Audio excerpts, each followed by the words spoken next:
In Volume 5, we're going to concentrate on offense. The first thing I'm going to teach you is how to recognize the many openings your opponent's going to give you in his stance and his fighting method. I want you to become very expert at recognizing the many common openings he's going to give to you. Then we're going to move into how to create openings yourself, what you can do to make an opening or an opportunity in your opponent's defense so that you can land a telling attack. And finally, we're going to go into strategy, some of our basic fighting strategies that we want you to employ as a long-range knife fighter. So let's start training.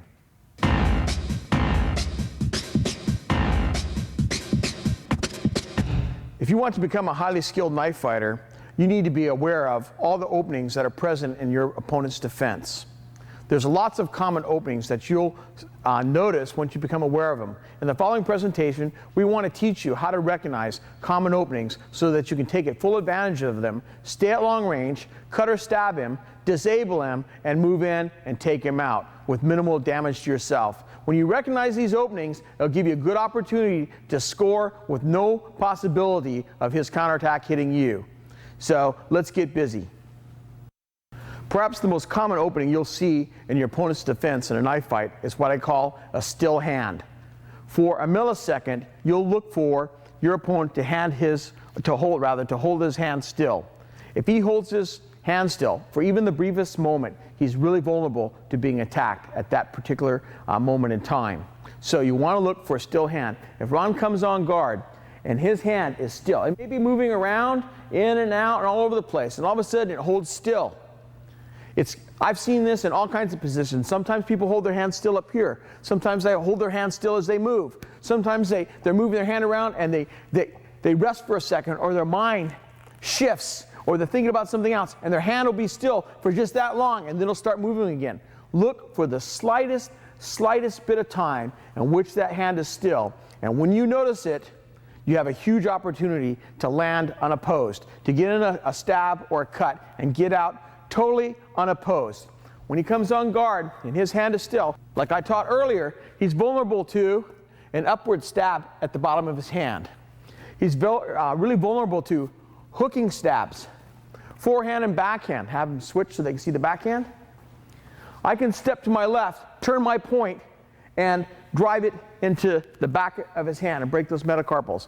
All I do is just take a little step here and turn my wrist and drive the point in. I can hook it into his fingers, or I can drive the point into the back of his hand.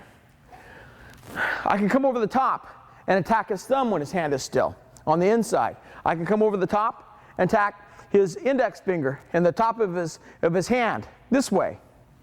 I can come to the outside and stab his forearm when his hand is still. All kinds of good ways to attack his hand when it's still. Here's some ways to attack with the edge. I can move to this side and snap cut as I go away. I can move to this side and slash his fingers as I move away. Here's one I really like. When the hand is still, I'll come in here, I'll bring my blade up, and I'll ride it right down the side of his blade, just like this, and cut his thumb off. Let's switch so they can see that action. So hold your hand still like that, Ron. I'll bring my blade up like this, and I'll run it just down like this. See how his thumb is right here? Flick, just like that. It'll hit the floor.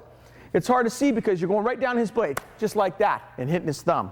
It's hard for him to see that stroke, but it's really effective. You hit that thumb, his four fingers woo, and he's going to have a real problem holding on to that knife.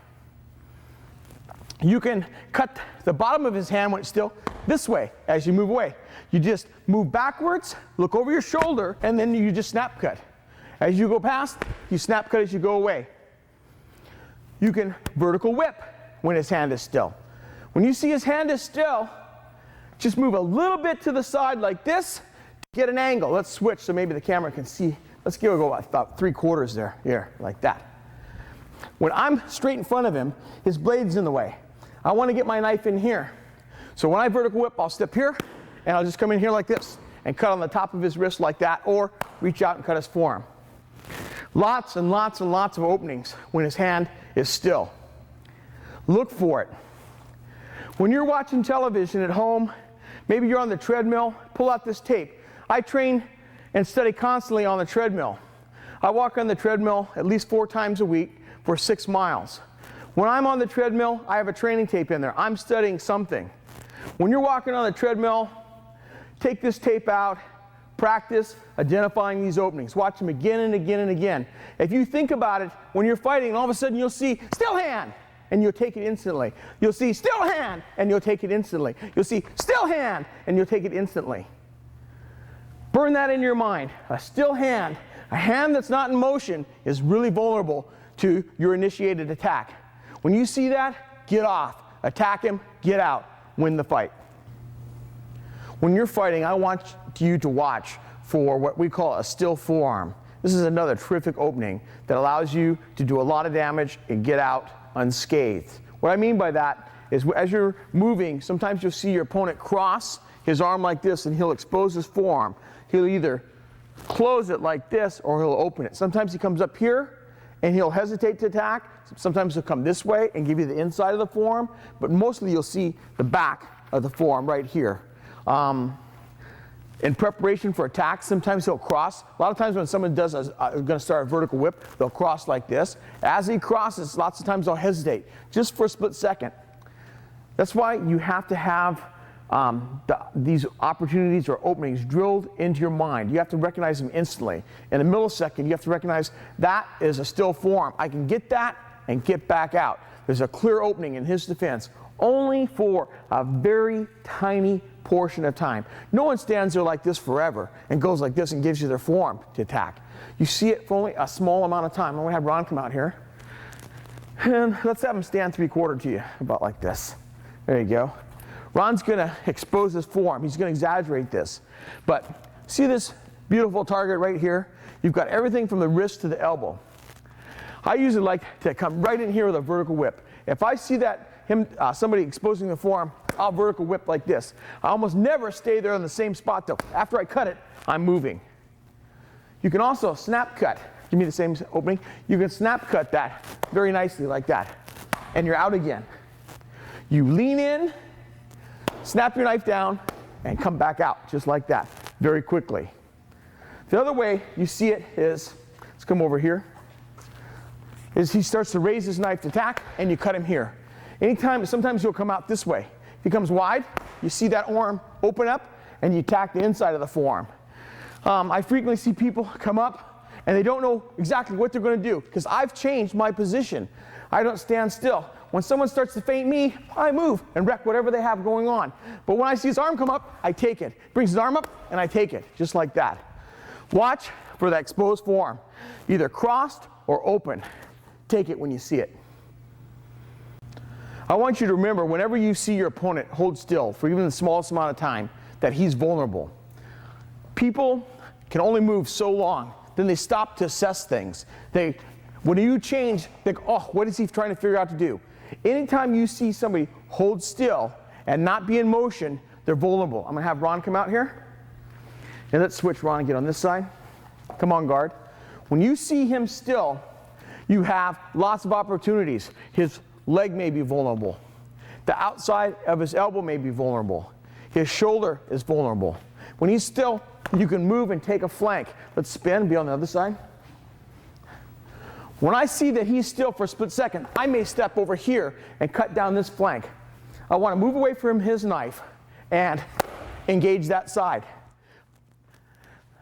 When he's still, he may think I'm moving away from him, and I'll reach back and cut him, just like that. He's vulnerable to almost any attack you want to make because his knife hand is in motion, his body's not in motion. Things that aren't in motion can't react very quickly. That's why I told you earlier, when you're moving your hand like this, you're in a good position to pick off a thrust at your head. When he's holding still, he's not in a good position to attack or defend. Watch for it. Take advantage of it. People are creatures of habit. When they're fighting, they often repeat the same thing over and over again. Earlier, I taught you a number of evasive hand patterns. Watch for your opponent to make a repeating pattern. Sometimes they'll move their knife from side to side just like this. As they're moving around, they're going to go like this. Sometimes they may move it up and down. Sometimes they may move it diagonally. Watch for a repeating hand pattern. Watch for anything he does repeatedly. Remember I told you in evasive patterns, if you don't change your pattern around all the time, he's going to key to that. and he's going to lock in on it, and he's going to cut you. I want you to do that very same thing. I'm going to have Ron out here. Ron's just going to scribe very slowly an L. He's going to come down and make an L. Just make an L in the air. Now, I'm going to watch that pattern for a split second, and I'm going to tell when he's vulnerable. As he makes that L again and again, as he comes down here, see what happens to his elbow as he crosses. That elbow comes out for a split second. So I'll watch that pattern, and then I'll cut into it at the appropriate time. Let's switch. Just keep cutting that L. As he comes here and gives me that, I'll pick that off because I see what's poking out in that invasive pattern. How I can come to him. I stay away from his knife because I don't want to get close to this. Our goal is to cut him, get out, make him bleed and suffer, we're leaving, okay? When I get that cut, I'm going to come out here now and see what happened. Maybe now I'll come in here and cut his hand. When I cut his hand, he drops his knife. Now I cut him again, and I finish him right here. Step on his knife, kick it away, throw him on the ground, and get him some more. All right? Look for a repeating hand pattern. It could be an L. It could be a C. It could be a D. I don't care. It could just be erratic. If he's coming erratically, you can cut a number 12. When he's being erratic and you can't tell what his pattern is, cut straight down. Most of the time you get him. We're going to come back to that, emphasize that further. Look for a repeating hand pattern. Don't let him notice that you picked up on it though. When he's repeating, don't let him know that you noticed that. And at the appropriate time, you move in and cut him. But look for a repeating pattern. Almost everybody does it when they're knife fighting. Take advantage of it. People make mistakes in their fighting stance all the time. They expose their body unnecessarily and unwittingly. I want you to learn to take advantage of it. One of the mistakes that they commonly make is they expose their elbows. Sometimes in their fighting stance, they'll let their lead hand, they'll let the elbow turn out as they move around. Or they'll let their live hand side, they'll let their elbow turn out. I want you to look for that. I'm going to have Ron come in, and I'm going to have him turn 3/4 here like this, Ron. Just come on guard. Now, I want you to turn your right elbow out so it faces out like this. Look for this. Lots of times when they're moving, that elbow will turn out. When you see an elbow turn out, it's a good opportunity for you to come in with your knife and just clip off the edge of it. What I like about attacking the elbows is it keeps me away from his knife hand. I can come over here and just cut the edge of that elbow. Stay away from his knife hand. Look over here. Sometimes I'll look in this direction, look over here, but step there. Sometimes my whole body will turn here. As I turn here, and then I step this way. And I come in there, and I just clip the edge of that elbow. If you've got a heavy knife, like a Trailmaster or a Laredo Bowie, and you come over and clip the edge of somebody's elbow like that, you're going to shear that bone off. You're going to bust it. That elbow is going to be screwed. He's not going to be able to use that knife arm. Now, this is a very light trainer. This only weighs about 3.5, 4 ounces. We're talking about hitting this with something that's 15, 16 inches long that weighs 17 ounces, that's razor sharp. You come in on that elbow and you smack it like that, it's finished. Let's roll to the other side. Sometimes they'll turn, let's have them face the camera a little bit. You'll turn this elbow out. The live hand, instead of being pinned here next to their pec, they'll let this drift out. They'll let the arm drift out. This is a really great target. Look at, when you see that, I'm exaggerating, but when you see that elbow come out on this side, thank Jesus, because you can come over here and relative safety. Now, remember, when I step to attack that elbow, I want to get my body behind my knife as fast as I can. So as soon as I step here, I'm going to cut and I'm going to turn and get my body behind my knife. When I step over here, I want to get my body behind my knife as fast as I can. Because even though I cut this, he may go, and I want to pick that off. All right? Just because you cut somebody doesn't mean that you can stop your defensive awareness. When you get this cut in, he may go here, and you can finish him. All right? But you have to be really alert. Try to always maintain a good defensive posture yourself. When you get that cut in, pick that one off. Pick that off and kill him. Watch for exposed elbows. When you get it, it's a good opportunity to attack. One of the best ways to win a knife fight is to make your opponent move. When you make people move for any length of time, I'm talking about even 4 and 5 seconds in a knife fight, the tension starts to break them down and they make mistakes. One of the mistakes you want to look for is an exposed flank. When Ron comes on guard, and I get him to move sometimes, I'm going to get behind my knife. Sometimes, though, as he's following me, he forgets to keep his knife in front of his body. Right now, he's got an exposed flank. The best way to attack that is to just stay there, Ron, is to continue. You stay there. You continue your motion around that. You want to get to his rear. The safest place to be in a knife fight is directly behind somebody, okay? So when you see his flank exposed like that, keep moving around it. Even take a big step, pivot, and cut him. All you want to do is get a piece of that flank. If I can get over here and cut the outside of his arm, if I can get over here, bend my knees, and cut the outside of his leg, I'll take it.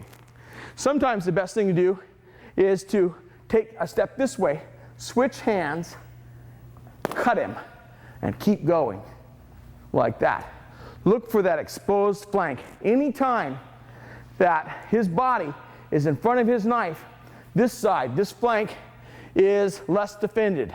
I'm not saying that he can't defend it. He could take a step here and turn to defend, but it's slower and more awkward. He's in a more precarious position. You may have a really good opportunity to attack then. So when you see an exposed flank, take advantage of it. Cut the arm, cut the elbow, cut the leg. You can come around this side and give him a quick speed jab. Maybe you take the spleen there on the left side. Maybe you get here and you poke him in the kidney. Hey, 3 inches from your taipan in the kidney, he's in a world of hurt now as a knife fighter. His ability to fight is going to degrade very rapidly. So take that flank. There's lots of good targets. You can get over here and you can stick him in the neck. Hey, it's not all just about the arm. Yeah, I'll take the arm or I'll take the elbow a lot of times because it's closer than the neck. The further I can stay away from my opponent and injure him to a good degree is safer for me. If I can get over here and cut him as I'm moving, hey, I'll take that. But if I'm really beating him on the turn, if I'm really turning and I beat him and I can stick him in the neck as I go by, I'll take that too. Watch for exposed flank. It's well worth it. As I've mentioned, one of the preferred targets in a knife fight is your opponent's face or head.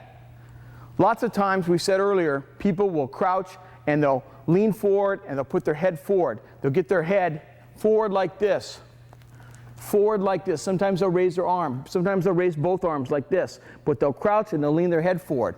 That makes their face and the top of their skull really vulnerable to your knife. I'm going to have Ron assume that position.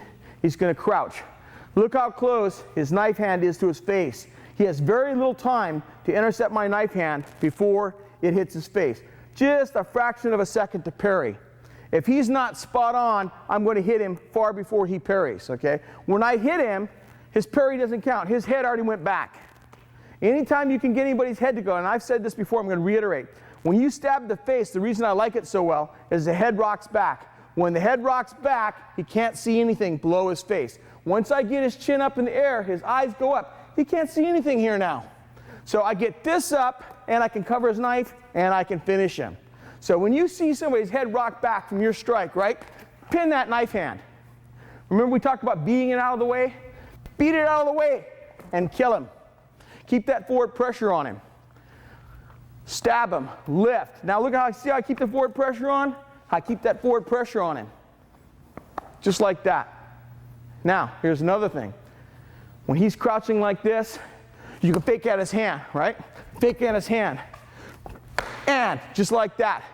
When you want to bring him down and come up with your own knife. When he crouches, he lowers his head. Makes it easier to get on top of his skull right here on the scalp and snap cut him right there. It makes it easier to snap cut in his face. When he crouches, it makes it easier to slash his face or to stab his face. Look for someone to crouch. Don't look at their face. You'll give away the target. Act like you didn't notice that. You're still moving, and snap cut really quickly. Don't look at it. When you recognize an opening, don't look at it. You give it away. Act like you haven't seen it. In fact, act like you're interested in some other target, and then, like lightning, attack it. Look for a crouch. Look for an exposed face or head. Take advantage of it. Another advantage of making people move with you in a knife fight is that as they move around, like I said earlier, their guard starts to disintegrate. The really nice posture that they started the first second, as you make them move, it starts to come apart. The main thing is that they move, they don't keep their body behind the knife. Bit by bit by bit, their stance starts to get wider and wider and wider, especially when you make them move in a half circle. When you make them move quickly like this in a half circle, they don't come down behind their knife. A little bit by little bit, they go like this. They may be here, and they get wider and wider and wider. And when you stop, quite often, they're like this, almost facing you square. I'm going to have Ron come in there, and I'm going to make Ron move real slow, and he's going to show what I mean. When I stop, he's almost square. I have a good opportunity to cut him on that flank, that exposed flank. Stay right where you are, and just turn and face this way. When he's square like that, after I make him move, I come down, I'm behind my knife. I step over, and I cut him. I attack this leg, this arm. If I have more time and I feel it's a good opportunity, I can go to his torso or his neck or his head. The other way that you find people turning square is after a few exchanges. If we're out here and we're exchanging cuts, I will a lot of times notice that he gets square. After he swings a couple times, he doesn't come back behind his knife. He ends up like this, and he starts to get square like that.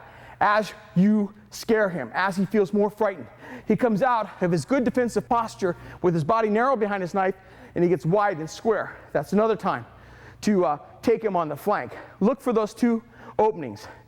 When there's been a couple exchanges, people will get wide and give you that flank. Or when you make them move, especially when you make them move in a circular fashion, they tend to get square. They don't stay behind their knife as they're moving around. Look for it. Use it to your advantage. When I was teaching you footwork earlier, I alerted you to be careful of making the mistake of making your stance too long, especially you taller guys. When you're standing in a stance too long, your balance is affected, you can be tipped over, and your front leg is exposed. Tall guys really exacerbate this problem. It's even worse because their leg is way in front of their knife, and they're so tall that a smaller, shorter opponent doesn't have to bend hardly at all. He just hardly has to bend his knees to attack the top of your thigh very effectively and very quickly. So look for too long of a stance. You can also set this up. You can also put your opponent in such a situation that he gives you a long stance. One of the things that you can do is when you feint at his head a couple times, he'll lean back. As he takes that step back, quite often he does this, but he doesn't pull his leg with him. So instead of sliding back like this, he just takes a step back and leaves his leg in his stance too long. So when I fake high and he does that, drop underneath, cut his leg off. So remember, lots of times, you can't do it all the time, because like any feint, he'll cue to it and do something else. You have to use it judiciously, but you feint and cut him. Well, as soon as he raises his knife, watch for him to raise his knife. You don't have to go in very deep, just enough to make him feel threatened. Threaten him with that tip. When he goes up, cut his leg off. Look for your opponent when you move him around to get too long. People's stance falls apart. Their fighting posture falls apart when you make them move. Look for too long of a stance, especially against a taller opponent. It's really vulnerable, and it's a good way to take him out and end the fight.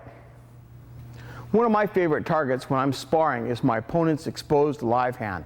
When I was teaching you the basic fighting stance, I cautioned you about letting your live hand drift away from your pec. If it comes off an inch, that's not so bad. You can live with that. But when your opponent's hand starts to turn out like this, those fingers start to become dangerously exposed. When that hand drifts away from his chest, it gets worse and worse and worse for him. Some people Hollywood when they knife fight.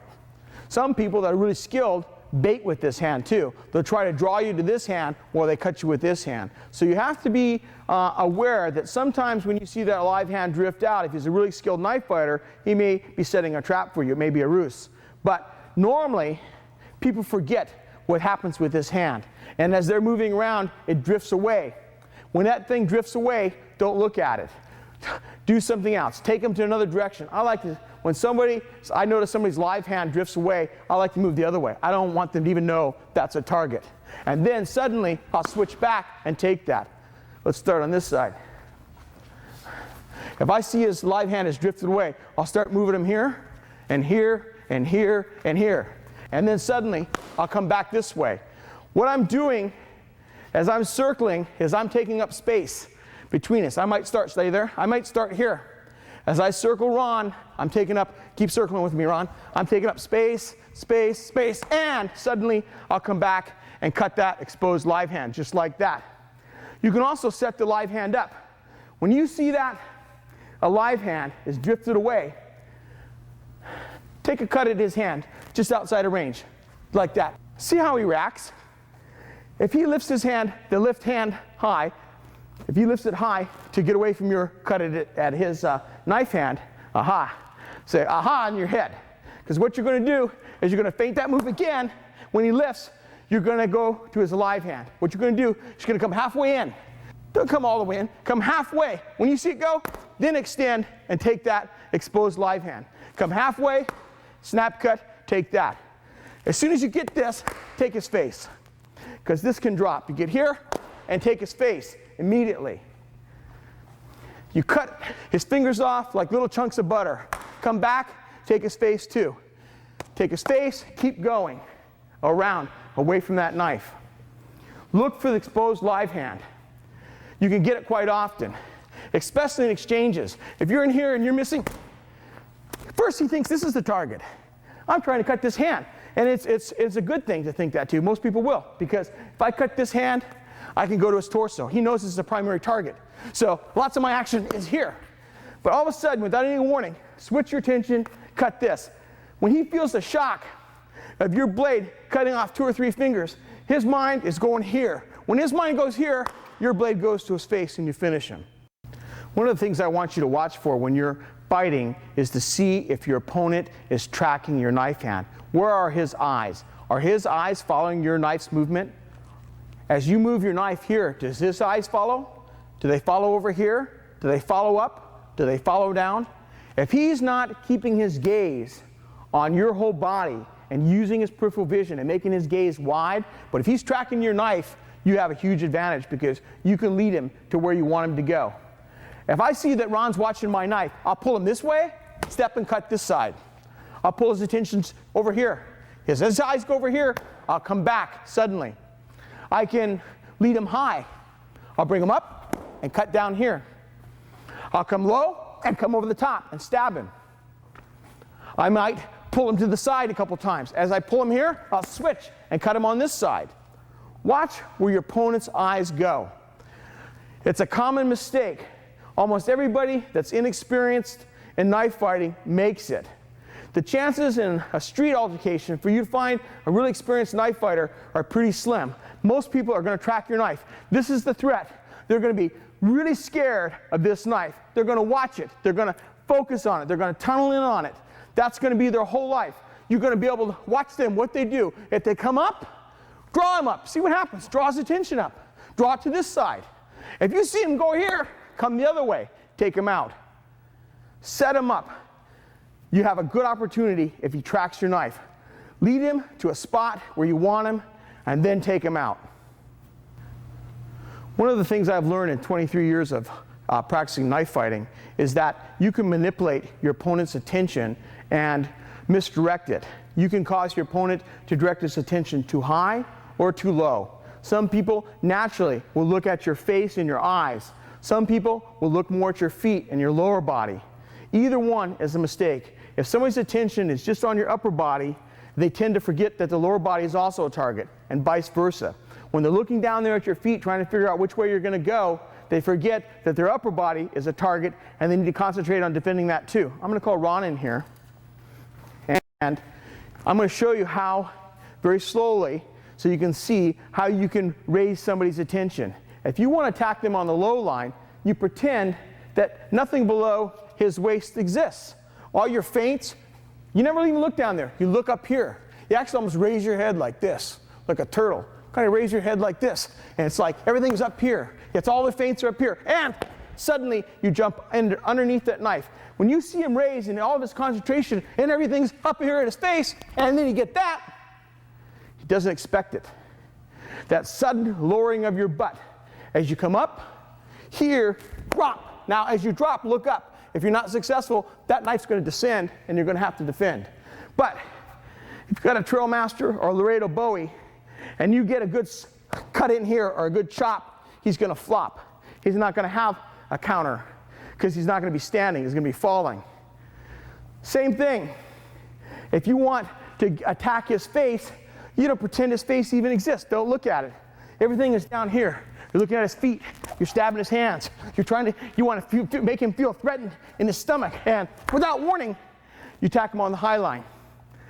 I like to go for best results. I like to go up here, the top of the head. For some reason, people don't think this is a target. They think at the most, oh, I might get stabbed in the face. They don't realize that this is a terrific place to hit somebody in a knife fight. I'm going to reiterate, you crack somebody here, blood is going to piss like a river down their face. It's going to blind them. They're not going to be able to see. When you get that, you got that. For a split second, he's going to be vulnerable. It's a horrible shock. You could just see on his fencing helmet, when I get a snap cut like that, you can just see that vibrate. If he didn't have any protection on, his whole brain inside is going to be vibrating. As he's vibrating, you finish him, just like that. Look for people that their tension is too high or too low, and attack where they're not concentrating. That's a good way to be successful in a knife fight. One of the things that I can almost guarantee will occur in a knife fight is you're going to notice a momentary loss of attention in your opponent. If you can make your opponent move for 3, 4, 5 seconds, after 3 or 4, 5 seconds, his attention isn't going to be 100%. He's going to have very minute lapses of attention where he's not concentrating on either his offense or his defense. I want you to look for those and take advantage of them. When someone has a lapse of attention, you have a terrific but small window to attack in. At that moment in time, you have a really good opportunity to get your knife in, do some damage, and get out. But it's a very, very small window. As he gets more tired, and getting tired in a knife fight is 7, 8, 9, 10 seconds. 7, 8, 9, 10 seconds in a knife fight, we're all tired because it's such an anaerobic, high-stress event. I mean, you're just milliseconds away from being maimed or blinded or killed by your opponent's knife. You're under tremendous stress and pressure. That erodes people's attention very quickly. Within a few seconds, it's going to degrade. Watch for that momentary lapse of attention. Now, how do you know when that attention is going to lapse? It comes from experience. After you've sparred for a few hundred hours, you'll start to pick it up. It's very difficult to explain how. You'll just sense that at that particular moment in time, your opponent isn't really concentrating on his defense or his offense. His mind has flickered or fallen off, gone somewhere else for just a very, very short amount of time. The best way to do that is to make him move. Movement starts to disrupt everything. A lot of the stuff we do in our long-range knife fighting is to make our opponent move, because when we make a move, we break up his defense and we create openings. I want you to look for the opening, which we call lapses of attention. As I move around Ron, in and out, as I move around him, I notice for a split second that he wasn't prepared to attack or defend. He was caught in a moment of time where his attention had just lapsed. When I sense that, I don't hesitate. You can't hesitate for a second. You have to go then. You have to trust your gut feeling, bet the farm on it, and go for it. When you get a lapse of attention, you have to act instantly, because his attention comes back really quickly at the beginning. As the fight progresses, you get into 7, 8, 9 second mark, it's going to be longer lapses of attention. So the longer you can draw out the fight, the better for you, and the more opportunities you're going to have to cut him. But at the same time, you have to keep your attention up at a fever pitch. A really experienced knife fighter, you'll notice, has a really good attention span. He can keep his attention at peak for 12, 15 seconds, 16 seconds. That's what you want to do. Most people can't do it. And the average person on the street that attacks you with a knife, he'll never be able to keep his attention at peak performance for very long. As soon as it lapses, take advantage of it, take him out in the fight. Earlier in this presentation, I told you that knife fighting footwork is different from any other sport. Because you don't have to bring power, it has to be very nimble and adroit and very clever and smooth and quick. And most people aren't prepared to deal with a knife fighter's footwork. There's nothing in playing basketball or baseball or hockey or swimming or Probably the closest footwork is boxing footwork. But outside of boxing, there's nothing really that's going to prepare your opponent to deal with your footwork. So there's going to be always a certain amount of confusion. He doesn't really know what you're doing when you're moving. Most people react by this by looking at your feet and trying to stay up with you. A lot of people instinctively know that they don't want you to be able to turn their flank, so they're going to try to stay up with you. When you notice somebody watching your footwork, you have a clear opportunity to attack. Their attention is on your feet, not on their defense and not on their offense. They're just trying to figure out where you're going next. When you see somebody that's trying to figure out where you're going to attack. I have Ron come out here. And I'm just going to move Ron slowly a little bit. And I'm going to watch him to see what he does. And when I watch him go in my footwork, I'm going to switch hands and cut him. As soon as I notice, as I move him, that he looks down at my feet, or I can see him start to track, that's when I'm going to attack. You need to practice this. When you're sparring, keep careful lookout for your opponent. Where is his attention? We've talked about being too high or too low. It can also be on your feet. Make him move. Don't stand in front of him. You can draw him out. You can take him to the side. You can run him back the other way. You can threaten him. But when you see him look down at your feet, cut him just like that. One of the possible openings you may be able to take advantage of in a knife fight is with an opponent that holds his knife too low or too high. Now I want to caution you, an experienced knife fighter may hold his knife too low to get you to come to his face. He wants to bait you into attacking a certain area. He's already planned his defense and his counterattack. If I hold my knife too low, and sometimes I'll pooch my face out like this, trying to give it to you, because I want you to come here. When I do that, I'm really on edge. I'm really motivated at that particular time to defend instantly and to get my counterattack off. I'm ready to parry. Now, so that's why I want to caution you. A really experienced knife fighter may hold his knife too low or too high to elicit a response from you that he's already pre-planned his counterattack to. But most people that you're going to face don't have that much on the ball. They're going to make a mistake in their stance by holding the knife too high. Lots of times people with a boxing background or what they think is a street fighting background, they're going to hold their knife too high, like they're going to hold their hands up on the street and try to box you. Their knife's too high. When their knife's too high, of course, come on, Ron, would you take that posture? When their knife's too high, their leg is open. You can jump in here and stab them in the femoral artery or in the groin. You can jump in here and stab them in the knee. You can come in here, and I've showed this many times, and chop their leg off. You can even jump in here and stab them right on the top of the foot. Okay? Tension too high. When they're having their knife too high, it's the low line's open. The same thing, when his knife is too low, I see this more than too high. I see people with their knives down here. Okay? Their knife's too low. The reason why is I think people watch too much television. They think the only target is your abdomen. It's cut, cut, stab. It's an X and then a stab. They think they've watched too many karate magazines. They think everybody's going to stab them in the stomach. When their knife is low, don't act like you notice it. Again, look at their knife. Act like this is everything and attack them on the high line. Look for somebody with their knife too low. When you notice it, try not to let them know that you know. That's the key. Move around them a little bit. Move around them. And as you move, stab them in the face. Cut them in the top of the head. Take them on the high line, and you'll destroy them. Watch for somebody holding a knife too high or too low. It's a good opportunity for you to end the fight. One of the most common openings next to a still hand is what I call an overstrike. Whenever an opponent cuts forehand or backhand at you, quite often there's an opportunity for you to attack. When he cuts forehand, when he crosses his center line right here, he exposes his forearm. Before he can recover and return, there's an opening. Now, also, when he cuts forehand and he backhands, as he crosses center line, the middle of his body opens up again. It's always a good idea when you're slashing and cutting to try to keep your cuts and slashes inside that window of movement. When you cut so hard that you go over here, see how you expose the side of your body? The same thing. When you take a big swipe this way, you open up the whole center of your body. Almost everybody makes this mistake. I make it, everybody makes it.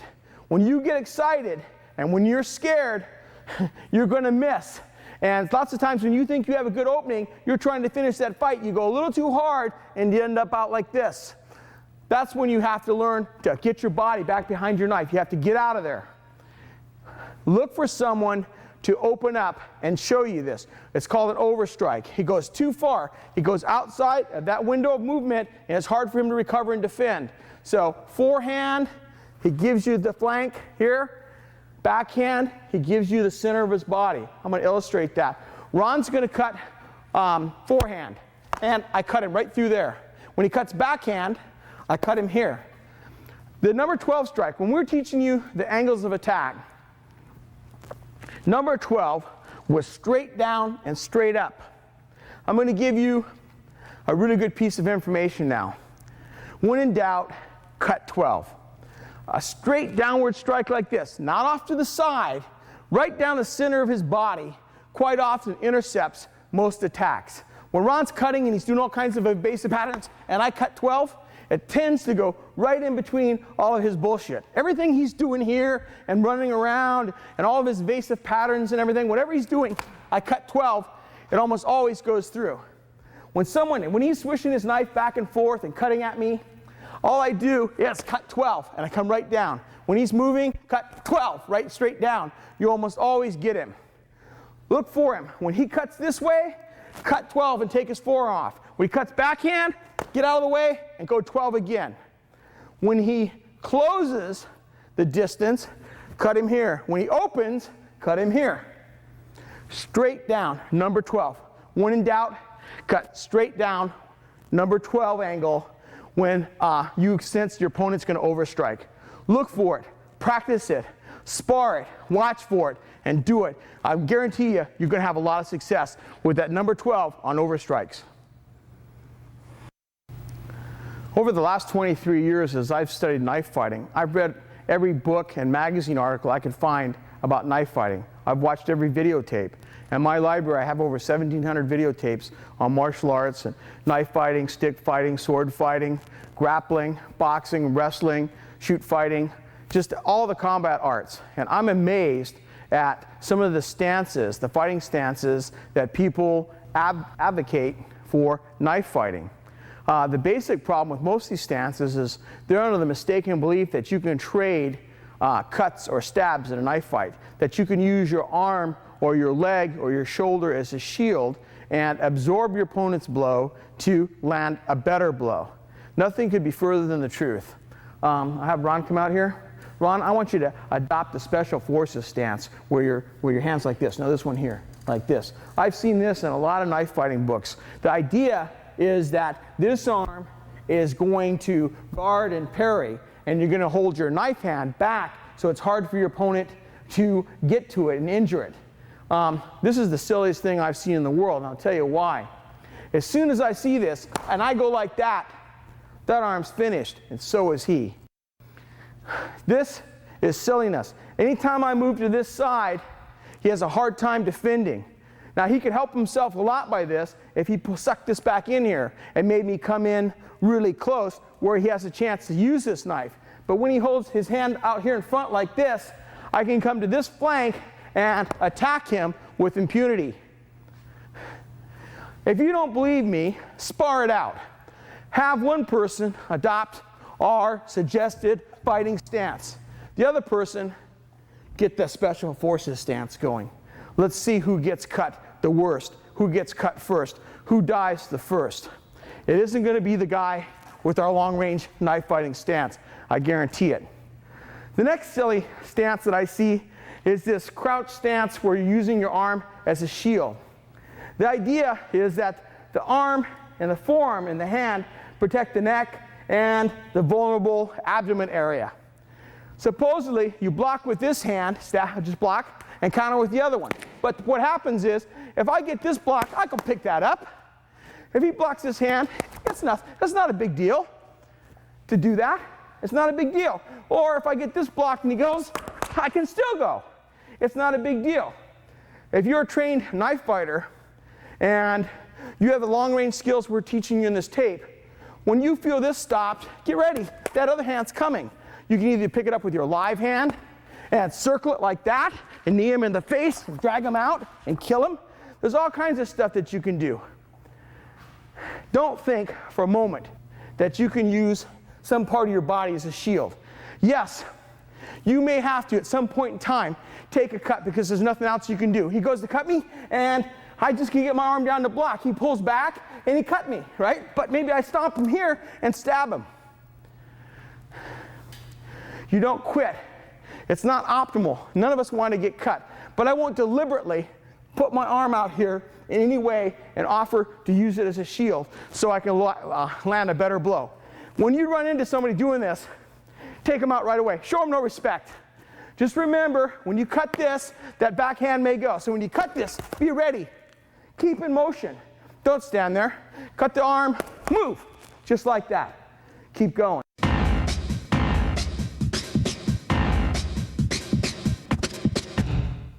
As I mentioned earlier, most of the opponents you're liable to ever face in the street with a knife aren't going to be skilled knife fighters. Because of that, you have to be ready for very unorthodox attacks. Some people will attack with total disregard for their own safety. They'll abandon all thought of their own physical well-being just to attack you. I'm going to demonstrate this. I'm going to have Ron come out and I'm going to give you a demonstration of what an unorthodox wild man attack will be like. When Ron and I are practicing kickboxing and self-defense, one of us always assumes the wild man in every session, and the other one practices defense and counterattacks. Because in a street attack, quite often, people don't attack with nice jab, cross, hook combinations. Those punches come from every angle, every direction, and with all kinds of uncertainties, a staggered rhythm, broken rhythm.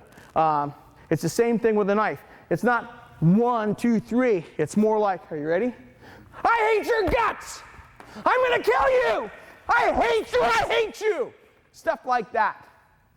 And you need to get on your bicycle and you need to be prepared to move to get an angle on that, because that person's going to attack at all kinds of weird angles maybe with absolutely no regard for his safety or your counterattack. Now, a trained fighter isn't going to attack you that way because he's too vulnerable. But sometimes people are so messed up on drugs or alcohol, or they're in such emotional state, they have no regard for anything but their immediate desire to kill you with that knife. You need to be aware of that. When you're training with your training partner, put on your fencing mask. Make sure you have your hockey gloves on, because you're going to clash hands on this sometimes. And if you clash hands on a fencing helmet without a hockey glove on, you're going to hurt your hand. It's really going to hurt. So protect yourself, pad up. One person attacks with wild man attacks, the other one defends and counters. Try it. Practice it every time you get together to train. One of our basic strategies as long-range knife fighters is to always keep our knife hand in motion. I alluded to this earlier when I was teaching you evasive patterns. I was telling you different ways that you can move your hand continuously to make it hard for your opponent to key on your hand. When you're fighting and you're within range of your opponent, your hand, your knife hand, has to be moving. If it's still, it's vulnerable. His initiation is always going to be faster than your reaction. If your hand's in motion, your reaction time goes up exponentially. If it's still, you're way behind the curve. If you're moving even a little bit, you have a better chance of defending successfully. So I want to demonstrate now. I'm going to have Ron come in and he's going to attack my knife hand. I'm just going to stand here in the on guard position. Wait, Ron. I'm going to stand here in the on guard position with my knife hand still, and I'm going to try to evade his attack.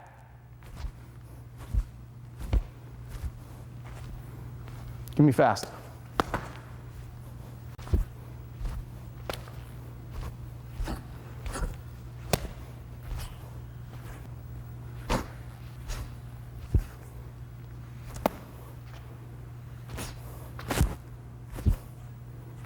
Hard for me to do. Very hard. Now, watch. When I can add motion to it, it becomes even easier for me.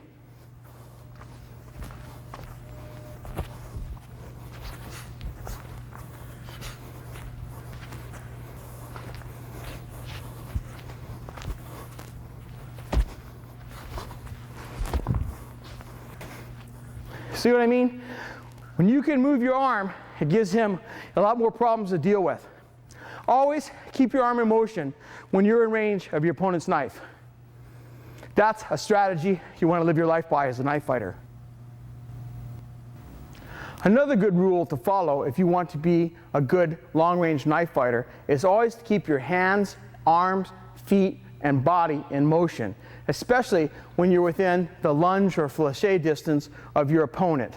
Don't stand there in front of your opponent. Move. Remember, he's not the boss of you. You're the boss of you.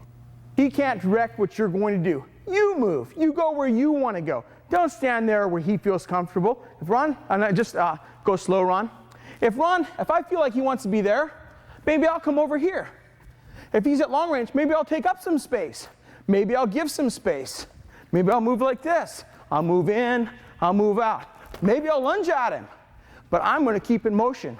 He's never going to know where I'm going next. Maybe I'll circle this way. When he keys on that, maybe I'll come back. Maybe I'll take up space. See what I mean? Never stand still when you're knife fighting. It's a highly anaerobic activity. A long knife fight would be 15 seconds. You've got to move like your life depended on it, because it does. Don't stand still in a knife fight. One of the best ways to assure that you'll emerge from a knife fight unscathed is to always make sure that you fight at long range.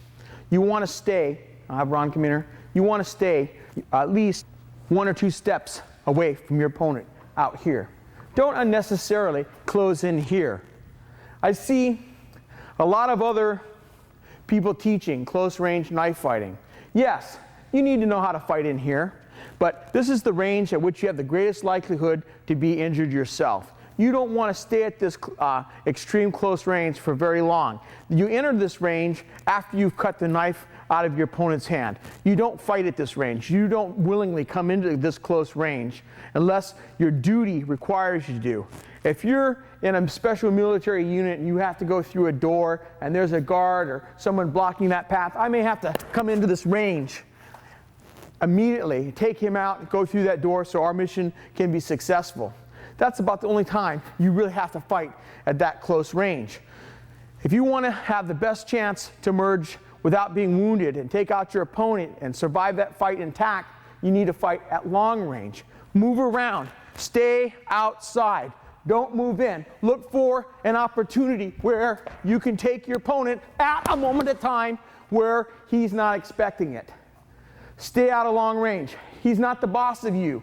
Don't let him coerce you or try to manipulate you into fighting his fight. Stay out until you see the opportunity. You're sure that's the moment. Then take him out. Try to always stay and fight at long range. Don't move in here close or even at middle range unnecessarily. Stay out here where you have the best chance to break him down and get off your own attack. As I've said before, knife fighting is a very anaerobic business. Your heart is pounding. You're using oxygen up faster than you can replenish it. You're running low on gas when you're fighting with a knife. You're putting out a lot of effort, and you're not going to be able to recharge your batteries quickly. So you're going to empty out, and at some point, you're going to have to rest. One of the strategies a good long-range knife fighter always employs is he always rests at a safe distance. Don't rest when your opponent can easily cut you. Don't rest here. You can get cut here. Rest out here, at least outside of his lunge range. Remember, right here, I can lunge and stab Ron. I can easily take his hand and almost reach his body from this distance. You need to be aware of what your opponent's lunge and flèche distance and get outside of that. Ron can't reach me with a single step from here. If he lunges or flèches, he can't reach me. He's going to fall short. I need to stay about 7 feet away, 6.5 to 7 feet away to be outside his lunge or flèche distance. If your opponent's taller, you have to be further away. So if you want to rest, if you're tired, move around your opponent and circle out. Get out here and rest. Stay out. If he comes forward, maybe you have to drive him off. Move back out. You enter when you're ready, not when he's ready. You only come in here and come on the attack when you're ready. If you're starting to feel tired, pull out. Get out here. Move around laterally. Make him move with you. Switch distance. If he comes too close, threaten him or retreat. Rest at a safe distance. Don't fall asleep and get killed or maimed because you tried to rest too close to your opponent. Pay attention to his lunge and flèche distance.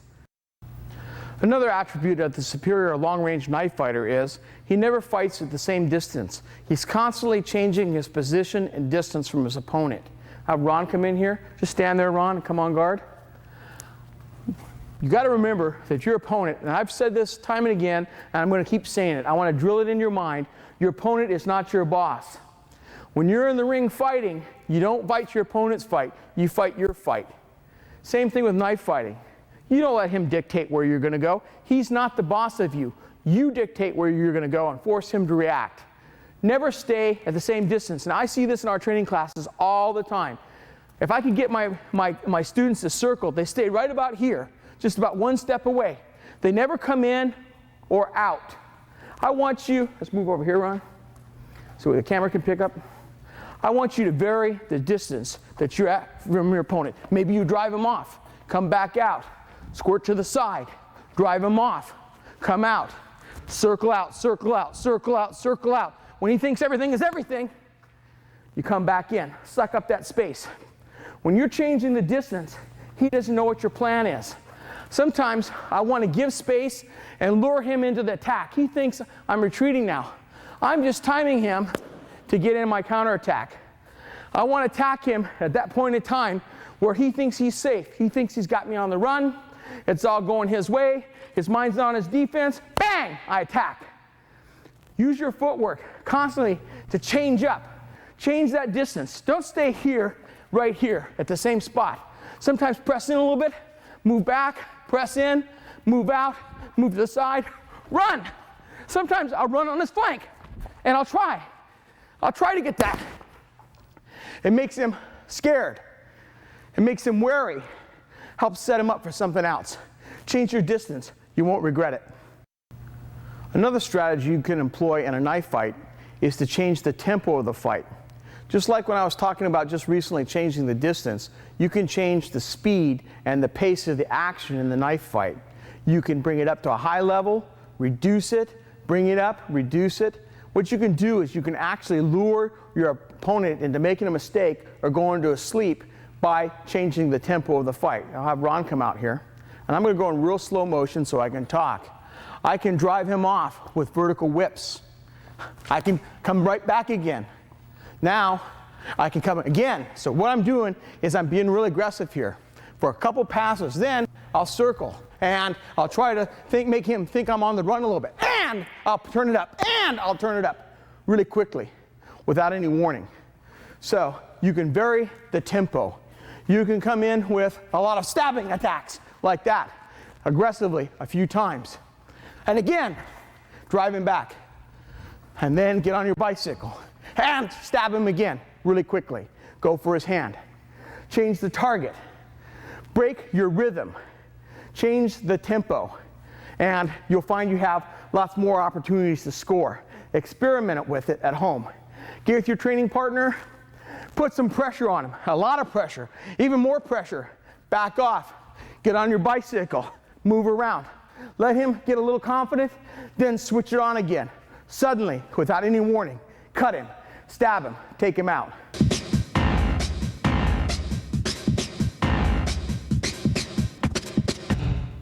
After you've spent a few hundred hours in actual sparring with your training partners, you might think about exploring changing your posture.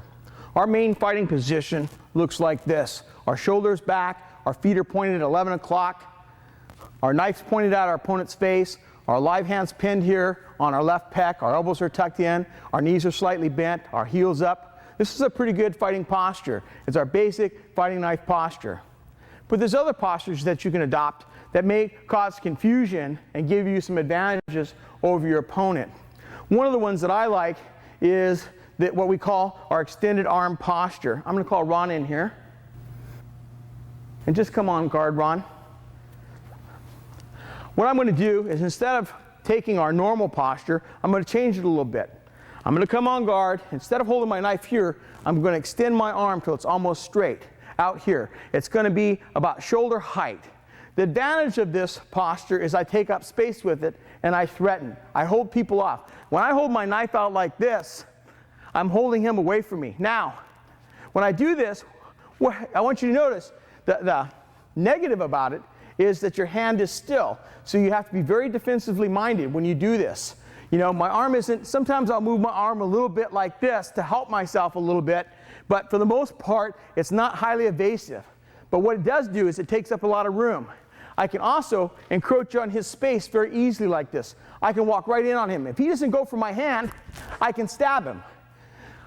If you need to make a quick kill, this is a good way to do it. If someone's there and you need to take them out, you come in extended posture, you come into their space, and they go for your hand, you step in, cut them, step on them, stab them, just like that. It allows you to enter. He's either got to deal with your hand or eat your thrust, one or the other. You're going to encroach on his space very quickly. Now, when you do that, you got to be on red alert, eh? Because he's got to deal with his hand immediately, or he eats the blade. If he's unsuccessful, he eats the blade, you kill him, walk through him, and go about your business, and your mission goes forward. So it has some advantages, but the big disadvantage is that your arm is a little bit more vulnerable here because it's not in motion. The other advantage is that most of his attacks come underneath your knife. When my arm's here and he wants to go to my body, he gets dropped on like that. Most of attacks come underneath that, and I can come to his arm very powerfully and develop a lot of momentum. Also, I can stab him from here, just like that in the forearm, just like that in the pec.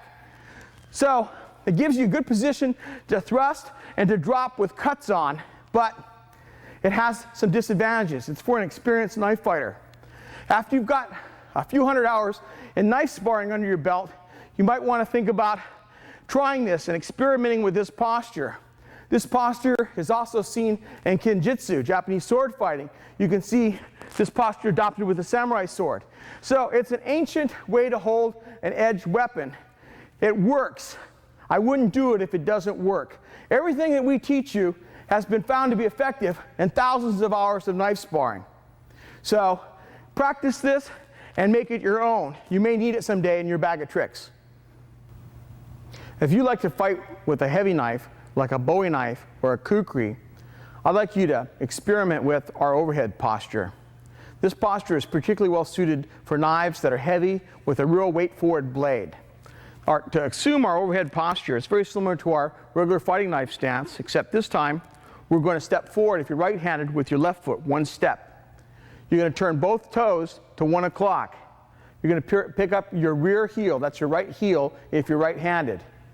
Your left hand, your live hand, is going to come in here on your left pec, and your elbow is going to pin here. Your right hand is going to bring your knife above your head like this. So the back of the blade, right here, the unsharpened part, is over your head. Now I want you to bring the point back like this till the point is just even with your forehead, just like that. The purpose of this is to keep your opponent from knowing how long that blade is. Now, the long suit of the overhead posture is this horrendous downward cut like that. That huge chopping stroke like this is devastating. It's so strong that no one can survive a hit from that. If you hit somebody in the arm, it's going to cut their arm off. You hit them in the neck here, you're going to cut all the way into their chest cavity with it. You could actually pass through and come out the other side with a sharp kukri like our Gurkha kukri. Very, very, very formidable cutting attack. It's also a good stabbing attack. You can arc down from here. You can arc to the sides. So it's very elusive and it's confusing as to the reach. People don't understand that you can reach a considerable distance stabbing this way. They have no idea that you can cut them from a long distance away with a single stroke. So quite often, they come unwittingly underneath your knife. That's what I like about this, is this stance puts that person underneath your knife. When you hold your live hand in here tight, keep your elbow in. To attack this, they have to come forward, in close. When they come forward, they come underneath that. Now, to make this posture or stance work, you have to be aggressive. You can't be passive. If you're passive, he's going to move you and take this flank. We already told you that when your body is in front of the knife, this flank's vulnerable. You've got to keep that in mind. This is an experienced, this posture is for experienced, skilled knife fighters only. Don't do this if you're a novice. You won't have the skill to pull it off. You've got to have a lot of aggression. You've got to have good movement. You can't stand still. You got to constantly be in motion. You constantly have to be threatening your opponent with this, keeping him scared. Have Ron come in here. Just stand there, Ron, on guard. If I've got a Gurkha kukri, that's a big, powerful knife. When I come like that, he knows that if he gets hit by that, it's curtains for him. He's going to be scared of that, especially if I cut one time and miss. That one cut, he sees that ferocious power coming at him. Oh, he's going to feel a pain right in his balls. It's going to hurt. He's going to be scared, okay? You got to keep that pressure up. You're stabbing at him all the time. He doesn't know what you're going to do next. Now, to defeat this posture, he has to come in here, take your flank, and get to this portion of your body without you cutting him. Now, it's hard to use your knife defensively when it's up here. When you stab down, you better be ready to countercut anything that comes at you. If you miss, you better be ready to keep fighting because you're vulnerable. It's a committed stroke, but it can be very useful. It'll confuse a lot of opponents. Most people won't have seen it, and they'll walk right into it like that. So, put on your 3 weapons rated fencing mask. Get out your trainer. I made one here out of boogie board foam and duct tape. I like to train with a kukri like this. Make a trainer, put on your protective equipment, and practice. Try this out. I don't think you'll regret it. It's a great thing to have as a change-up in your arsenal. Several times during this presentation, I've alluded to the necessity of changing up your defensive evasive hand patterns. You can't cut the same pattern all the time. It's the same thing in offense. You can't present the same offensive posture all the time. You need change-ups. We just taught you an extended arm posture and an overhead posture. Now I want to teach you a high posture. I'm going to have Ron come out and come on guard. To assume the high posture, what I want you to do is stand with your feet shoulders distance apart, step forward on your right foot, turn your feet to 1 o'clock, raise your left heels, just like our regular knife fighting posture. The main difference, though, is we're going to bring our hand up high till our hand is over our head. We're going to bend our wrist, and our point of our knife is going to be pointing down towards our opponent's chest, just like this, okay? What this does is this puts our blade at an angle that he's not familiar with. Again, he's under the blade. I can stab down like this. I can stab straight into his face. I can drop. Now, I'm in a palm reinforced grip here. To cut, I have to switch to a forward grip to drop, to have the strength to hang on to that knife, okay? But I can get tremendous power doing that because it's dropping a long ways down to cut him. So I can stab at all kinds of different angles. These descending angles are very elusive.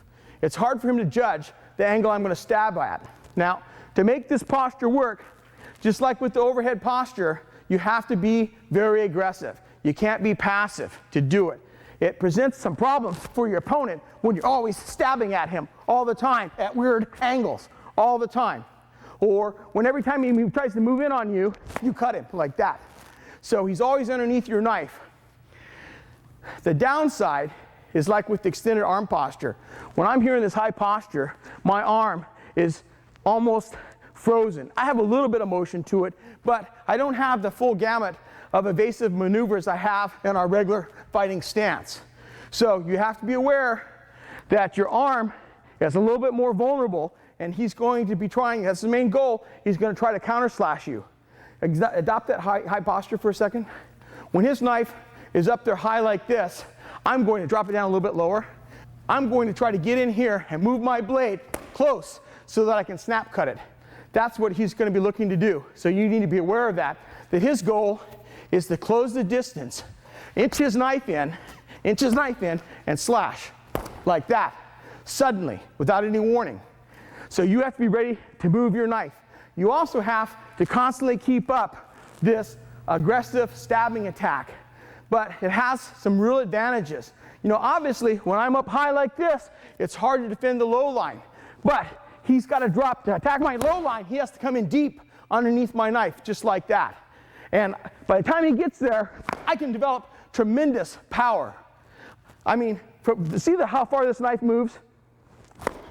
When I hit his arm like that, flop, it's done.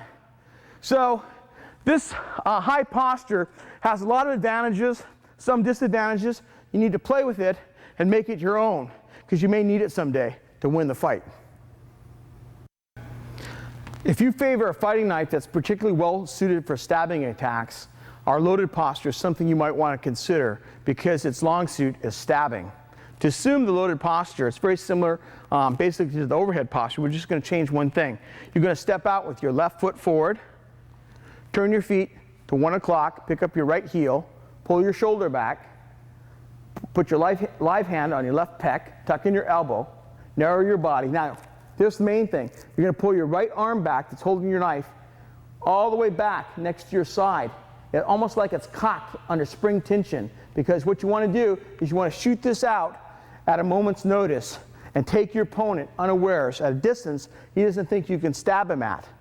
Now, to make this work, again, like with some of the other postures I've showed you, you have to be very aggressive. Now isn't the time to be passive. Now isn't the time to be easy. You've got to be very, very aggressive. You've got to make that other person fear you. He has to be in fear of his life. At any moment, he's going to be stabbed. You have to drive him. You have to work him. You have to be busy. You can't rest. You can't be inactive, or it won't work. If you're not willing to put out a lot of effort to make this posture work, don't adopt it, because it won't work for you. I'm going to show how it works briefly. Have Ron come in. Come on guard, Ron. What I want to do is I want to move around. Now, you got to make sure that you're ready to use your live hand, and I'm going to shoot this knife quickly under spring tension, like this, at distances that he doesn't think that I can reach him. Sometimes I'll go for his face. Sometimes I'll go for his groin, like that. You're going to change up, but this arm is shooting out all the time. As you shoot out, be ready. If you miss, he may counter, okay? So you always have to be ready to defend. Play with it. Practice it.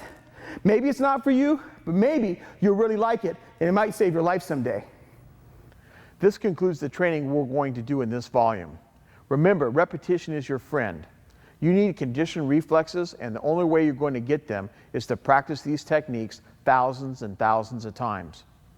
Remember your safety. Always wear a fencing mask when you're training and protect your vision, as no one can replace your eyesight. Thanks for watching. I really appreciate it.